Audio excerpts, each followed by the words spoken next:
When you log in, there's the manuals, which is this button here. It pulls up the manuals, and we're going through setup after installation checklist, which is where you go in and you check off, I'm logging into the demo company, testing this function, blah, blah, blah, blah. And then there's a detailed guide that tells you each one of the screens on it. Okay. What I'm going to do is I'll go through some basics. When you first log in, you have your executive desktop. I'll go through the normal basics. Under admin, that's where you set up your business rules. It also is where you set up logins and login rights. And inside this table here is all your business rule tables.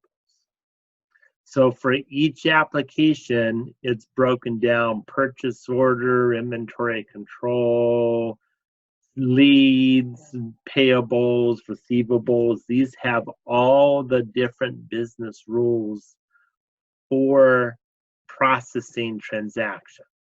You got there by, you did where I see highlighted table, and underneath there table type. That's what you clicked?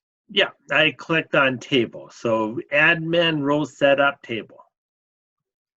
Okay. And then admin rule setup business rules is the high level business rules where you assign your next order numbers, invoice numbers, what your inventory control method is going to be, if you even want to post inventory to general ledger. If you're using a sales order configurator, are you using inventory bins or not? Because that's an option within our system. In here, each one of these has specific logic that the programs will use. It also tells you which modules you're using in the package. Okay, in the packet for all users. That is correct, for all users. Under employee reps, this is where people get to log into the system. This is where you set up their user ID, their password. In there, based upon how they log in, there's you have set up where next time they log in, they reset a password. This tells you if they're active or not. This is where you would type in the password, and after so many days, it will automatically ask them to update the password. If that's 0, it would not ask them that. What do you mean password reset?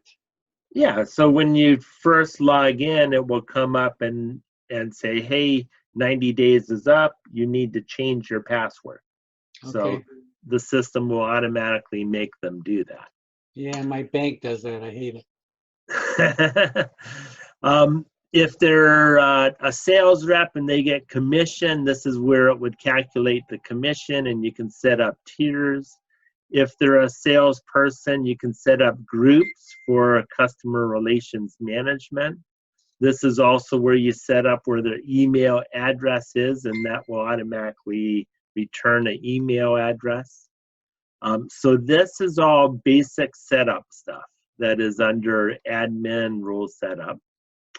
Also under admin, there's create a new company. That's where you create a brand new company as well as remove a company. You don't want to remove the demo company in here, otherwise everything's going to go away. In here is menu edit mode. So if you look at the menu, it completely changes.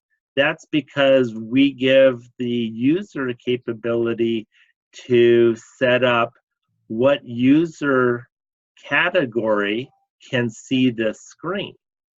So one moment, I don't. So this is the menu. This is inventory control. Well, this is inventory control, but it's the menu of inventory control. So what happens is you can modify the menus based upon the user. So who has rights to be able to go On in this there? screen, who is the user? The user is this for user. So it Inventory says, 6 is a person. so inventory, there could be multiple people flagged as a user level inventory, but that is a user rights to be able to see that screen. Now, if it's 0 like this, that means everyone can see it. Wait a minute, where's the 0? I'm looking for the 0. See the 0 right here? Yeah? Okay. That one, everyone can see. If it's 2, that means admin can see it.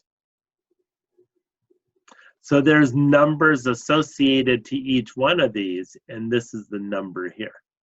Where's my user list that I can choose from? Right down here. Okay, see, it's a demo system, so everything is so generic. Yeah. That could be Al Smith down there. Yeah, it can be, but this is generic because you can have 50 inventory users and they'll all see the same screen. Okay. Okay, but you can have Al Smith, etc. on there. Okay. Okay, so this is setting up menus and users on there. Okay, so now let's go through our packages. So in General Ledger, your base things are chart of accounts. Your chart of accounts, the format is set up based upon the business rules, so you can have this from 0 to 56 fields in your chart of account. You have GL forms, and GL forms is saying, hey, what account numbers I want to see where on the financial statement. So then when you run GL financials, you'll see that there's a profit and loss. You can run it for current year, or you can run it for prior years. So let's run it for 2008. And it pulls up and it shows you a quarterly P&L statement. And then you can drill down to details and pull up summary or detail records. And then you can drill down to the original source documents. Okay, and pull up an invoice. So that's throughout the system in General Ledger. Everything that gets posted, you can drill down to the details. And then you can run trial balances as well. Okay, so that's the basics of General Ledger. So then let's look at payables. In payables, you have your vendors.